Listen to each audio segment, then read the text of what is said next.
put you with the coach. Okay. You go to the job site, you meet the foreman.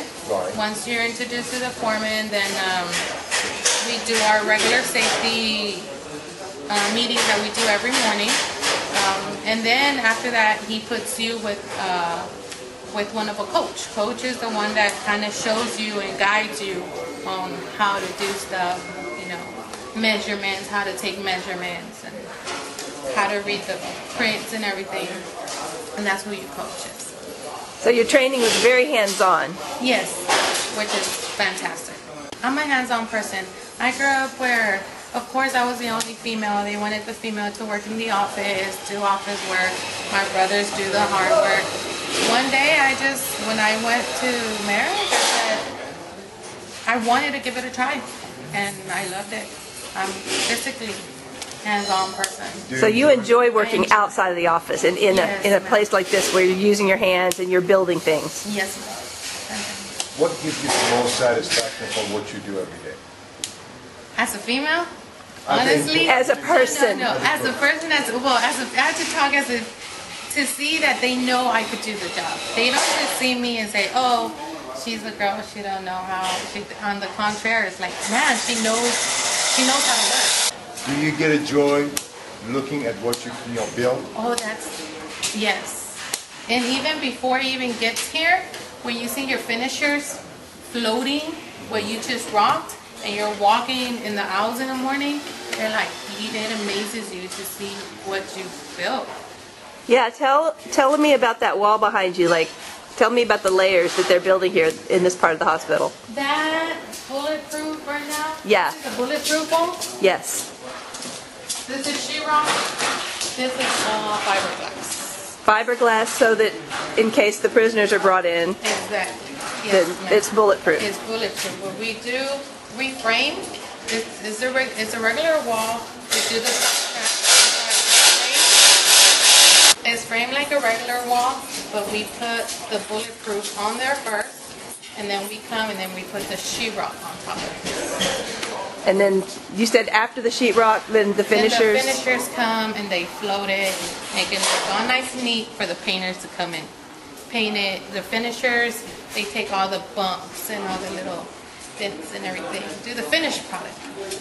They sell it. Very good. So now the training that you received, now you can frame. Now I know. Yes, that's where I started framing. Sheetrock? Sheetrock, yes, sir. Frame ceilings? Yes. Framing ceilings, I think that's the easiest in framing walls. Burr downs? Burr downs, okay. yes, sir. And these are all different framings. I mean, you think they're all, no, they're all, burr downs is different from ceilings, from burr downs. Like he said, it's different from the outside burr downs, just because it's different material. But it's similar to the same concept, if you have a basic concept. So, your training, you've done on-the-job training, working with a coach, mentor, and has there been any office training that you've gone to? Yes, I've taken some, like the basic blueprints on the office training. So how to read them, you mean? How to read the basic blueprints. Now there's another class called the Advanced Blueprints that is coming next. Okay. And then they do have the like a tool class that gives you an idea of all the tools used or that are available to you that to help you on the job site depending on what type of job work you're doing. Is there anything that you would say to somebody who perhaps is working in an office but they are not happy? They really want to get out. They feel that they're a hands-on and active person, give it a try. I mean, rather it's finishing. We have different departments. We have finishing, we have shades, we have ceilings. Give it a try, and you feel free than a little bird cage in the office. That's why I feel.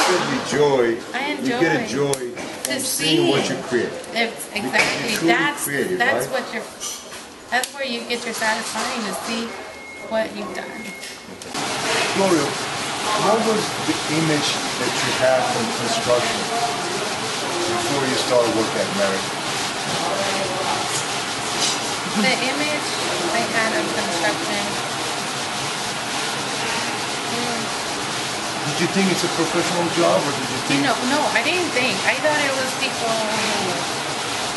I really did not think it was a professional job. Not until I came here, and like I said, they actually opened an invisible door that I did not know was there.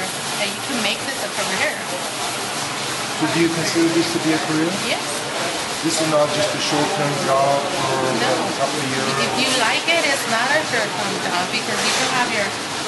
Right now you're once a worker, but later on you can have people working for you, like I said, as a foreman, or teaching. You could be a coach, teaching some new trades to come in.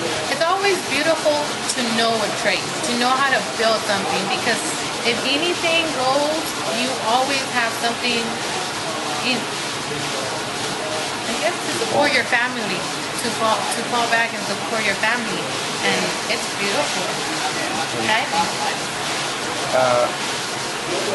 Are you excited about the opportunity that someday, as a supervisor, you could impact somebody else's life by teaching them? Even as a coach, just the fact that you could teach someone how to work, that's inspiring to me. That's inspiring.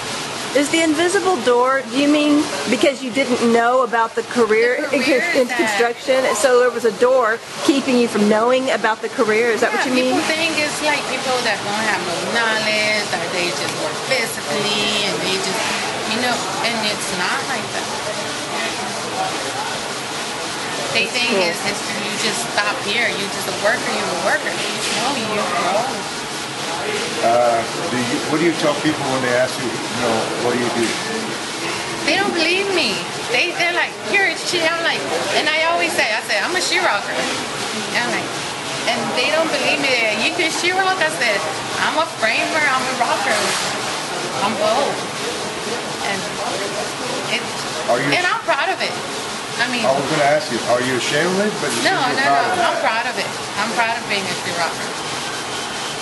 I tease my other traits, like, I'm not no finisher, or I'm not no electrician, I'm a sheetrocker. I work hard. I like it. But before even liking it, it's safety. Because at the end, I always keep in mind, I got 3 people that are waiting for me at the end of the day. I have 3 people that I need to hold, carry, run with, chase after. So I need to run, keep my legs, keep my arms, keep everything. And I need to see them grow, so I need to keep my eyes safe, everything.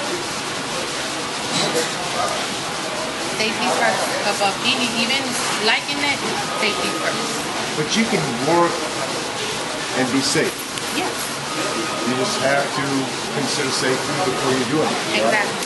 Well, yeah, that's what I mean. Even though you could get, when you're in the rhythm of when you're doing something, you could get zoned into it, and it's easy just to miss these small little hazards. So you have to always keep focused. Safety first. It's easy to say, oh, it's just one screw, you could go up a ladder. That one screw could cost you to go home. My determination of wanting to be here, something different, and I love it. I think it opened the door to something. It opened an invisible door that